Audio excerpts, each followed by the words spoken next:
few stories to tell, if I may. I try to be quick. Before leaving New York, 2.5 years ago, it was time for me to do my van on the outside, because prior to that, for 2 years, I was doing mechanical and electrical, basically work that is unseen from the outside. A lot of work being done, a lot of money being poured into it, blood, sweat, and tears, everything.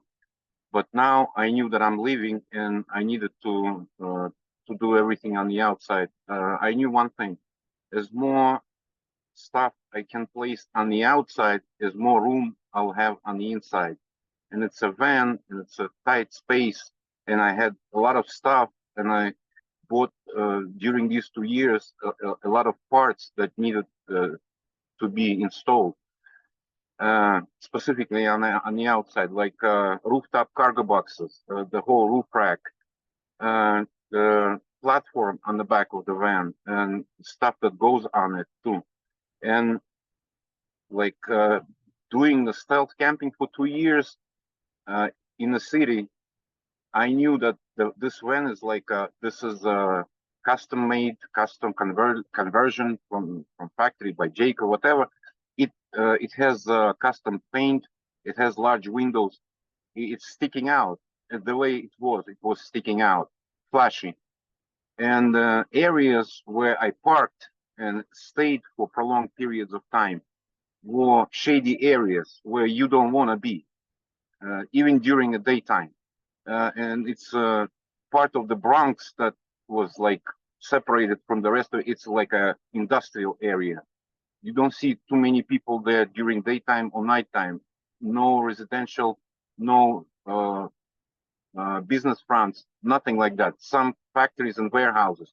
People come to work and they leave, and you don't see them. They're just there during rush hour for half hour, and that's it.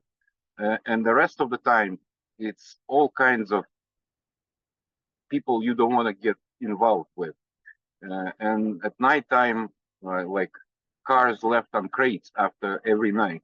You see them come and stripping down cars and things like that. So you got an idea. But it was good for me to do what I do, stealth camping. And I try not to be there all the time, and like go to Brooklyn sometimes and stay there for a while, then come back over there. Anyways, now I'm doing the outside install. Now I'm fixing the roof rack, installing the cargo. I didn't have cargo boxes, just these bars, crossbars on the roof, and the lights on it too. And so the guy pulls up next to me, and there are plenty of parking spots on the same side where I was parked. Across the street, empty, half empty. He pulls up in front of my van, double parks, and stays there for a while. I didn't even notice. I was doing my thing. I was finishing. 15, 20 minutes, I'd be gone already. I was already started to pack up everything. I had a couple of boxes on the outside, on the sidewalk, with tools and parts. And so now this guy comes to me and says, move your van because I want to park in front of it. And I'm looking at this guy, and it's like 5:15 in the morning. I'm looking at this guy, and I see plenty of parking spots all around. And I know something is up. Nothing happens without a reason. And so first thing I do, from my past experience living on the street, first thing I do, I get the phone out and I turn the recorder on to record the whole thing. What's going to happen now? Because I know it ain't going to be good no matter what it is. Things like that. So, and I'm looking at the front of my van. There is plenty of room, yet he has like a small SUV. He can fit, but it's kind of a little bit, maybe a little bit tight. So, and I'm like, I turn the phone on, and I put the lens, and I'm watching what's going to happen now. So he tries to park, and he does it, and he never touched me or anything. He parks normally, like I wasn't there. Then he comes out and sees me with the phone. And he goes to me, I just didn't want to hit you. And I go to him, I didn't want to hit you too. And he goes to me, what was that you said? You didn't want to hit me? So he wants to continue with this thing. And I know where he goes. So I go to him, hey, listen, you wanna go on? You can go on. I told you I'll be gone in 10, 15 minutes. You didn't want to wait, you didn't want to park anywhere else. You chose to do what you've done. Your actions speak louder than your words. And it was all, and then I turned around. I didn't want to continue this whole thing. I start packing up what I was doing, I wanted to leave, especially now after all this thing. I packed up and I left. 10 minutes later, I was not there. Anyway, a couple of hours later, I came back to practically the same spot, but I parked across the street. His SUV was still there. I didn't pay much attention. I just noticed it being there. And I continued doing the roof rack install. And then what I see, a cop car pulls up. And they slowed down and they made a U-turn. So I know they're there for me. Nobody else is there. It's totally empty. No people there on that street. Just myself doing this install. And so they come out and they say, like, how you doing? And I'm like, all right, officers. And I have a ladder to the roof and I'm doing something on the roof over there. And I start coming down this ladder on the ground. They like, may I see your driver's license, registration? I'm like, what's happening, officer? Can you please explain?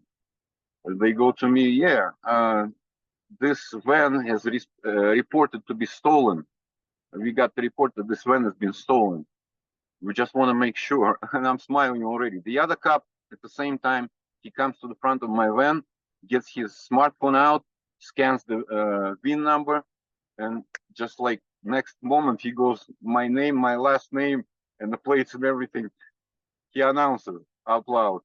And and I already like stuck my hand in the pocket to get the driver's license. You already got all the information. I go to them. I've been there for a while. I tell them I just come here to do this install. Ain't no problem here. But I already know what happened. This guy saw me there, back there, and he called them, and he didn't do his thing in the morning. Now he got an opportunity to get back on me, and so he did. That's one thing. They left. No problems, nothing. Another example. I was parked somewhere on the border. One second. I want you to continue to talk and share your story, but I want to just welcome everybody who's also coming into this room. We're having a conversation right now with Julian, who started up. If anybody else has anything that they want to add, please send your question, your comments to ChatMod John, who's going to be collecting those and sharing that back out with the group. And we're happy to turn you off mute and to be able to invite you into this conversation. And Julian, one of the things that I think is so important about what you just shared, that I'm not sure how many people are on this particular session right now that are living in vehicles or who are not living in vehicles. But one of the real big challenges is that as you just pointed out, it can be very difficult, if not illegal, to actually do maintenance on a vehicle when in public parking. And being able to do rebuilding of vehicles and do simple, sort of work on your vehicle can put a person at risk, right? And this is why people need places to be able to park, to be able to do that sort of basic work and maintenance. Like, I mean, if you had to change your oil, in most cities, you wouldn't be able to do that on the street. And so, this is why it may seem like, well, what does this story have to do with anything? This is an important story. And this is why those who don't have this experience may not realize how challenging and difficult these things can be. But sorry, Julian, for interrupting you. Please continue. Definitely. But I would note something over here, what you just said. This was not an oil change job. I did not go under my vehicle, and I did not do any spills. It's similar to like doing a detailing, washing your vehicle on a public street in a big city, which is totally common in New York.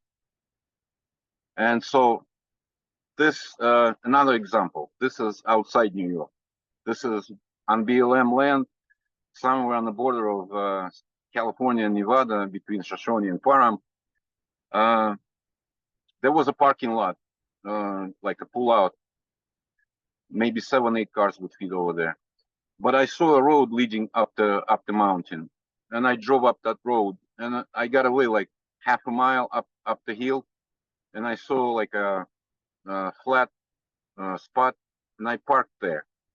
And from that spot, this is probably the furthest that you can go away from Param towards Death Valley before you lose a cell signal. That was the spot. And when I drove up that hill, I got the cell signal, and I was okay. I got the internet. Now I got a great spot. I'm on public land. There is no one around me. I'm good. And so I got to prepare food. I have a fridge in between driver's and passenger seat. I use it as a table. So I was just making my thing, preparing some food. My front windshield is blocked. The passenger side window is also blocked. I can't see nothing. The only thing I can see is through the driver's window, which is rolled down, and I don't have a shade on it, nothing. And there is no one around. Can you just hold on 1 second on that? Dee, I see you raised your hand. Did you want to interject, or do you want to speak after Julian? After. After, okay, great. Sorry, Julian, please continue. The next thing I noticed, and I was there for maybe an hour and a half or so. The next thing I noticed, all of a sudden, like I feel somebody is watching me from behind. I turn around, and I see a man standing next to my van. And next thing I know, three teenage boys come out from the front. And this man he's like smiling, and he tells me hi. I'm like, hi. Like I was not expect to see anybody over there. It's a desert. And then he goes to me, have you noticed anything strange around like lately? And I'm like, what can it be? He goes to me, you heard any shots? And I'm like, shots? I think I would have heard some shots if there would be any gunshots or something like that, because there is no one there. It's silence, and these mountains would reflect the sound, echo it, and whatever. I would hear it. I'm sure. The road is like half a mile away with that parking lot. There was like probably 1 or 2 cars parked when I drove through. I didn't even pay much attention, but very, very few, 1 or 2, something like that. So anyway, I'm like, no, I would have heard, I think, if there would be any shot of, I'm like, why? What happened? He goes to me, our car got broken into, some stuff got stolen. I'm like, no, I haven't noticed anything, and I didn't see anything. And my back towards the road. I don't have eyes on the back of my head anyway. I have mirror here. I would have seen something probably if I heard something. Anyway, he's like, are you sure? Sure, I'm sure. I'm like, to me, the conversation is over. They asked what they needed to know. I gave them the information that they needed to hear, and that's it. But they standing there, they're not going anywhere. And I'm looking at them like, is there anything else? He looked at me, like, shook his head, and then they like started to go away towards the road. Okay, and I look in the mirror, they pass my van, they leaving, this man with 3 teenage boys. And I kept, like, I turned back and I kept on doing my thing, preparing my food, whatever. Next thing I know, again, I feel somebody is watching me from behind. I turn around, and I see a woman standing right next to my driver's door over here. And this woman, she has an expression of hatred on her face. So much hatred. She's not hiding her emotions, but she's not saying a word. And I'm looking at her, and I'm waiting for her to say something, but she's not saying anything. She's just staring at me. And I looked at her for a couple of seconds. What am I gonna say? Like, I'm sure she's with them, and whatever provoked her emotions, I didn't do anything at all. And so I looked at her, and she's not leaving, and she's not saying anything. I turned back, and I kept on doing my food. she's like 15, 20 seconds later, she's still there, standing. And then I turn around and I look at her, like, now I'm staring at her, like, what happened now?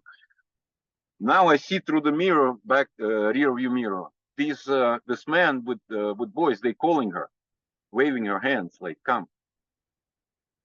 No, and I don't want to turn away from her. Now I'm staring at her directly, and they keep on calling her, like, let's go.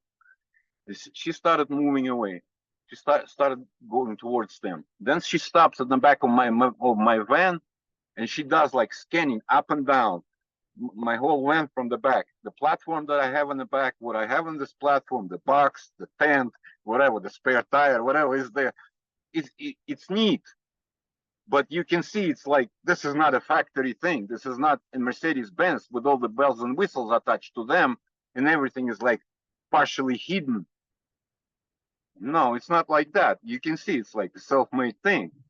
It's neat, but you know what I mean? Things are not hanging around like a gypsy wagon, Yeah. but I'm sure to them it was looking like a gypsy wagon. And so she looked at it, stared at it, like scanning up and down a couple of more times. They kept on calling her. They left. They left, and I kept on making my food. 20 minutes later, and I already suspected what's going to happen. 20 minutes later, I have another man appearing next to my driver's door. Of course, it's a sheriff. Driver's license, registration, blah, blah. Gave him, what are you doing here? I'm just parked here on public land. He sees me doing the food over here, making the food. I noticed you went before, you were parked on the other stretch of the road, on the other side there. You know, he goes to me, you know why I'm here? I think I do. These people were here like half an hour before, 20 minutes before you came. They were asking me if I saw anybody or I heard anything, but because their car got broken into and things got stolen. You know anything about it? You seen anything? So, officer, I didn't even look. He goes to me, I understand. He passes me back my driver's license and registration. He goes to me, by the way, this place where you parked right now, you took like a wildlife route. You're not supposed to be here. If BLM officer comes, he may issue you a ticket. Change the spot. Like you may take a spot where I seen you before. That would be okay. But here, he left. Comments, please. One more thing. Okay. Well, wait. Julian, we have two other people who've raised their hands that also want to talk, and we've got about half an hour, less than half an hour. One little thing, one sentence. Okay. If I would have a Mercedes-Benz Sprinter with all the bells and whistles on it, chances are 98% probability, nothing would happen. And I would never have a hatred expression on her face. Yeah, I understand completely. And thank you, Julian, for sharing that. I didn't want to cut you off in any way. One person actually reached out to ask what sort of summarizes the issue. And I think what I'm hearing you say is, particularly for the last story you told, is that people living in vehicles are often can be seen as a source of crime when you're not doing anything, right? When you're just there, parked there, and the assumption is that you're the bad guy, you're the one who's doing something, you're the one who broke into this car or something like that, when that couldn't be farther from the case. And then it puts you at risk, right? Because now you've got to talk to this police officer who might do all this other stuff, legal stuff that you don't want to be wrapped up into. And really you didn't do anything. You're just sitting there parking on the, in a public access area trying to have lunch. So thank you very much, Julian, for sharing that. I do want to call on one of the other people who have their hands raised. Thank you very much. Dee, you had your hand raised first. Yeah, hi. I wanted to talk about a pair of intertwining issues, namely the issue that many vehicle residents face as they approach more populated areas. The further out you are, the less drama you encounter. The closer you get to a population center, the more chaos, the more hatred, the more restrictions, and the more vigilantism you see just by existing in public space. As a former urban vehicle resident, I ran a mutual aid station for my friends living in tents during the pandemic, and I was parked alongside a COVID testing center. My RV was photographed and put all over the internet by a hate group, and I ended up having to have overnight security via friends for multiple days as pickup trucks drove by in the middle of the night. And I mean, less than a month later, someone tried to set my RV on fire with me inside of it. So as much as I would have loved to have just said, I'm done, I'm going to the forest, I was providing an essential service and had to find other ways to coexist with my neighbors, even when they didn't want to coexist with me.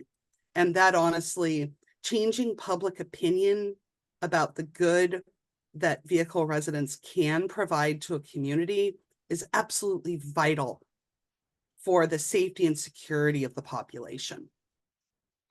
Absolutely, Dee. Thank you so much for sharing that and sharing that story. I know you told me that personally in the past, and it's horrible that you would have to be exposed to that sort of level of risk, and just for parking on the side of the road and trying to help out other people.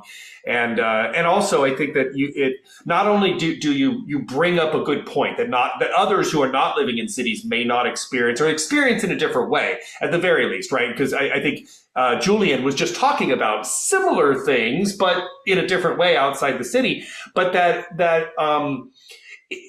for many people, I don't know about you. I mean, we knew each other, right? We've known each other for several years. We knew each other when you were parked there, but you didn't have access to go out to the Bureau of Land Management areas. You were up in Washington. It's very far from those, and let alone, I don't know if you had the gas money to do it, if your RV would even make it, right? And this is the case for a lot of people who are living in the cities, particularly in RVs, that they may not even know the Bureau of Land Management areas exist, that long-term visitor area exists, that they can go out to national forests. And even if they did, they may not be able to go out there because their vehicles might not be operational to get out there, or they can't just afford the gas, particularly on older RVs that are getting 5 miles a gallon or something, right? Like, I mean, geez, it's ridiculous to think about. Mine was like 5 miles to the gallon and in such poor repair that I wouldn't even risk it on a 50-mile drive. I stayed within a 2-mile radius of my last apartment for 5 years of the 7 years I was in my vehicle. And I didn't really have the option to pay to get the repairs done on my 35-year-old RV for me to have the freedom to leave the city that I called home. Yeah. And thank you so much. And I think that also for anybody who was in the big tent approach to parking programs yesterday, where we talked about tethering, nomadic tethering, and geographic tethering, short-term, long-term, medium-term. I think what you just said, Dee, exactly, like really resonates with that, right? That you as a person who were displaced into your vehicle in that area and lived year over year in your vehicle, lived within 5 miles of your former where you used to rent, and in that sense were geographically tethered and may have different experiences and even different needs than somebody who's untethered or semi-tethered that actually can be out in the Bureau of Land Management lands or is moving across the country in a more seasonal labor market. So thank you so much. Please. The dream was to travel. The dream did not happen, but the dream was to travel. So I'm constantly in awe of everybody who's able to pull off a nomadic lifestyle in the United States. I know it's not easy. Yeah. Well, thank you, Dee, for sharing that. And also, I mean, this is why we have these conversations, right? This is, I know for those who haven't heard me say it, who aren't in our regular meetings, this is what we call cross-pollination, right? We have this idea of like pollinating these concepts across communities. And I think Julian actually brought up in his session yesterday that I think you said Isaac Newton said that if one person gives another person an apple, if they just exchange apples, then each person still has one apple. But if one person exchanges ideas with another person, now they have 2 ideas, right? And that we grow more on that. And this is where we can bring this together and really share information. So thank you, Dee. Thank you so much for sharing your experiences. John, you have your hand raised as well. Would you like to add something or ask a question? Oh, we can't hear you, John. Oh, okay, there you are. Sorry about that. One, just thank everybody for their participation in the summit, and it's been pretty outstanding. Let me get closer to my speaker, I'm sorry.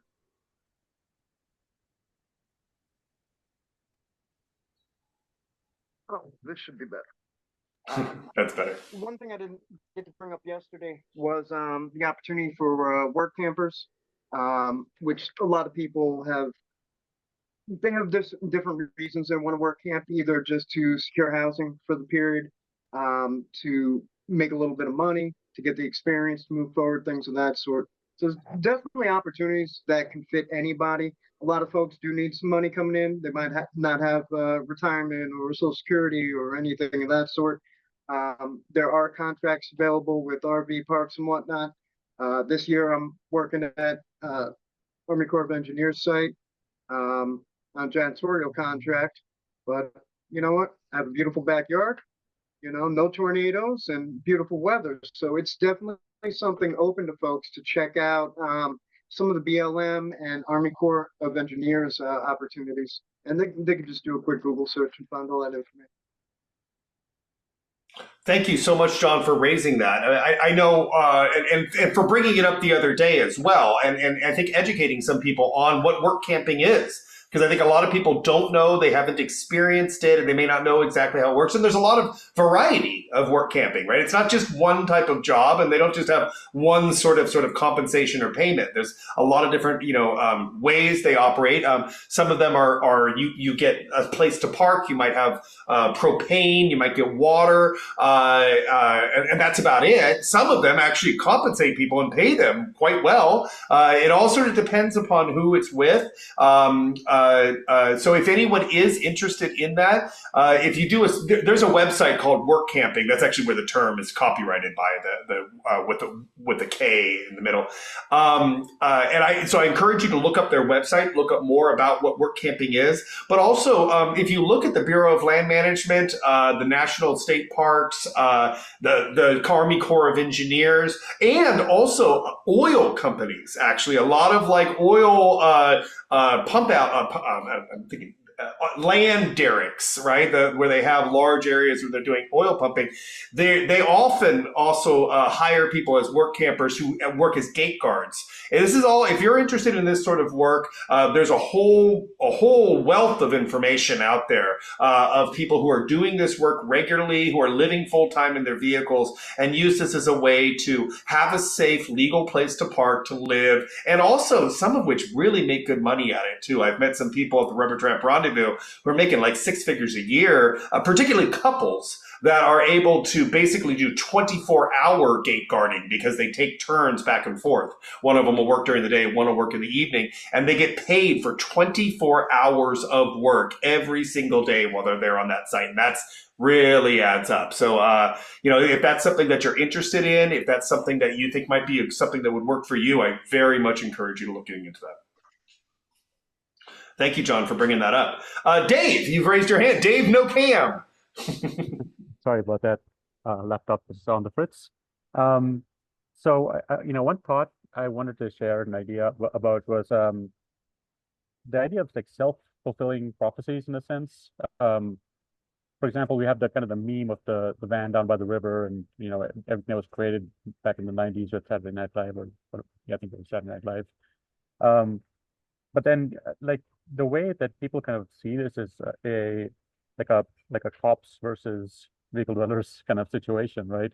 And now it's kind of like codified in our mindsets that, okay, well, if I see a rundown van and there's a guy there in the middle of the city, if I'm a cop, he's my nemesis, right? And vice versa. I think sometimes like if I'm driving through a city, I think about am I going to get the knock?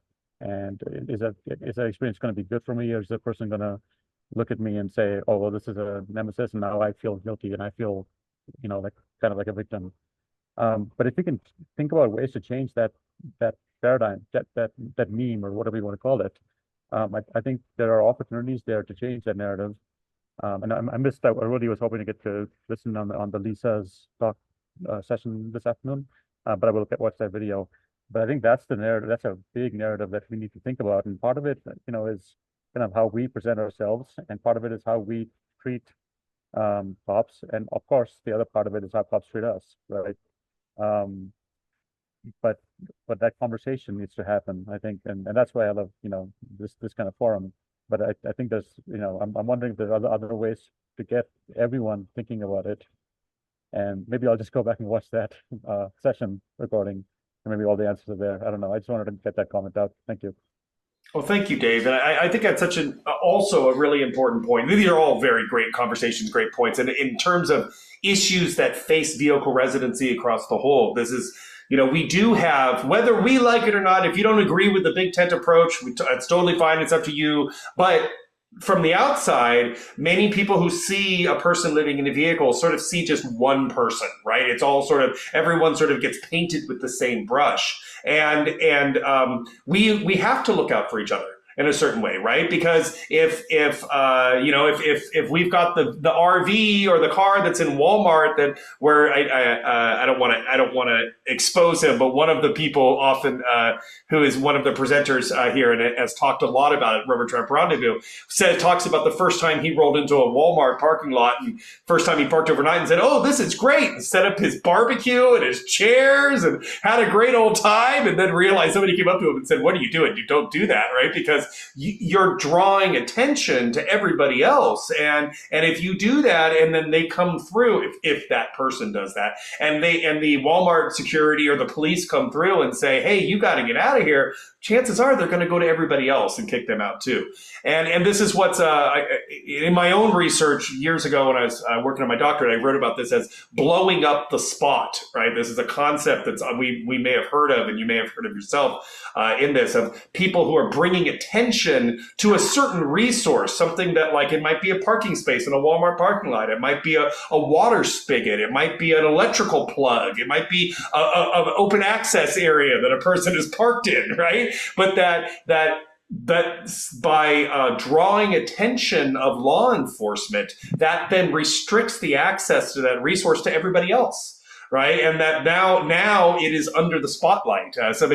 One person I interviewed years ago said that it was blowing up, not just like it's no longer available, but it's like blowing up a photograph. Right, that you're zooming in and really bringing attention to this one particular thing, and that's the kind of thing that we, I think, as a community do need to be careful about. Right, is about how are we interacting with our neighborhoods, with our neighbors, with our communities. Right, if we become the reason why law enforcement comes in and shuts this down, then we are potentially causing harm to everyone else. At the same time, as Julian's story, I think, was sharing, it's very difficult to do a lot of the things that we need to do in public spaces, right? And so if we need to maintain our vehicle, if we want to do construction on the top of the vehicle or do anything like that, and that brings attention, how are we supposed to do that work if we don't have a place to go? Right. And so this is where I appreciate what you said, Dave. I appreciate what you said, Julian, and Dee as well. I think that this is why these conversations are so important, right? Because, again, for people who aren't in this situation, who've never experienced this, they may not think this through, but this is why we need legal spaces for people to exist. We need to protect those spaces, and we need to protect the rights of people to have access to those spaces, to be able to get the resources they need. And Dave, I'm wondering if you would like to talk. You are actually a bit of an entrepreneur who works in this space, and you've done a little bit, actually, or not even just a little bit, a lot, to help to, I think, raise positive awareness about what vehicle residents can offer businesses in a really unique way. Dave, would you like to talk a little bit about the work you do and maybe the Vanderroof? Sure, and thank you. I'm actually, honestly, it's early days for the Vanderroof app, right? So I'm trying to think about it as a 3-phase approach, and really it comes back to the chat I gave yesterday on the panel. So phase 1, I think, is building bonds. It's all about building bonds, right? Building connections. And phase 1 is very much focused on building bonds within the community, within like amongst ourselves, like sharing information, sharing resources, creating connections. One of the features the Vanderroof app will be launching next month, at the end of next month, is hopefully, if it all works out, is a regional chat feature, right, where you can connect with other nomads in your area. So basically, every 1 by 1 degree tile on the map, which is about a 70 mile by 70 mile region, would essentially become a chat room, right?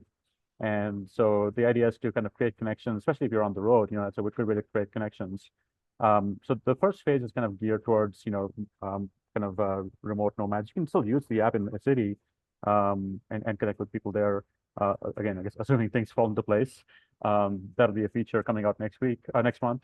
And then there's other features like sharing, locations like where you might have had a great memory, sharing that with friends who maybe were there with you. You can create a memory mark, right? And that's just a landmark, like where you camped out, or maybe you just have a favorite spot where you saw the sunset, a beautiful sunset, and you want to remember that. And then other things this is where the second phase is going to come in of the 3 phases, biz faves. And the idea there is that you share basically nomad-friendly businesses with the rest of the community, so that you're kind of building those ties, right? I talked about when you're passing through a town, there might be a particular business that you like. You might mention, hey, I'm gonna, put you into the Vanderloo app. And this is a community that you can share, that I'll be sharing a positive review with, basically. And again, the idea is to kind of build those connections, start to build those connections with businesses. And then that'll take you to phase 2, where, we're actually getting more involved and engaged with those businesses, saying, hey, we've got, just like that number again, 17.3 million digital nomads in the US, right? That could be a good customer base for a business like this. When they pass through your community, you can capture that audience. And then the idea that I'm trying to work out with the app is to basically take profits, from ad sales potentially, and that's a future phase really, and give that to nonprofit organizations that serve the community. That's the goal, right? And then the third phase, once we've kind of established some rapport with businesses, and I think this is where like law enforcement potentially, more government agencies in general, they tend to, I think, support business, or I guess businesses more than the individual, right? I think we all kind of see a lot of that. Debatable. I don't want to get into the politics of that, but there, I think, is an opportunity to kind of show them the value, saying, hey, we're engaging with businesses, we're doing it in a positive way. Businesses potentially can sponsor cleanup events in their local communities, and so we can engage and volunteer there. And now, we have platforms that are basically allowing us to promote the status of vehicle dwellers as people who are, cleaning up the messes rather than making the messes, right? So that once that narrative changes towards that, I think government organizations will be a bit more receptive to thinking about us in a different way. That's my goal, my vision, and that's what I'm trying to think about with the Vanderloo app. It's a set of phases, so it's going to take a while, I think, to get there, but that's the approach. Thanks for allowing me to share that. Oh, thank you so much for telling us about that. I'm sure for those who are not aware, their minds are going, wow, kind of reeling with the possibilities of what could be there. And Dave, I hope that at some point in there that you include a piece about maybe, leave no trace, or people being able to do community, action work, right? Like I know Home on Wheels Alliance does, desert cleanups, right? And ways that people could like adopt highways, or these other ways that actually really raise awareness of the value and the work that people who are living in vehicles bring into the communities. And Julia, I see you raised your hand, and I also want to ask a question. We have about time for one more question. We got 4 minutes left, but I also wanted to go back to Dee and ask Dee or Lisa. I see Lisa Darcy's in the room and others, and think about that app that was just described that Dave talked about, where you could actually have a conversation with people who are in a 70-mile range and create a chat room around that. Dave, I know you said that might be more useful for people who aren't in the cities, but Dee, what do you think that would do? What do you think that would help the community of people who are living in vehicles in cities to mutual aid, conversations, and et cetera? And Julian, I do want to call on you after that question as well, so I don't want to silence. Honestly, I could see it being used to disseminate information about feeding programs, social services, parking programs, emergency weather, programs when smoke or snow or severe rain or wind is coming and it's no longer safe to be in your vehicle.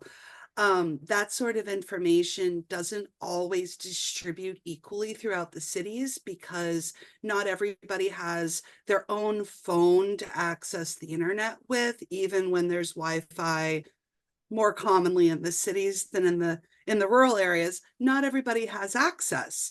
And a lot of that emergency information is disseminated through word of mouth or by printed flyers. It doesn't move fast. And an app would make all the difference for those who do have devices. Thank you, Dee. I was hoping you would say something like that. So I hope that Dave, that you think about that too. I know you just sent me a message thinking, let's talk more about that, because I think that there's a lot that your app could do to help the wide variety of people who are living in vehicles. We have about 2 minutes left. Julian, you raised your hand. I want to make sure you have a chance to talk as well. But then we're also going to be closing in about 2 minutes. So Julian, would you like to wrap us up? I totally agree with what Dee just said.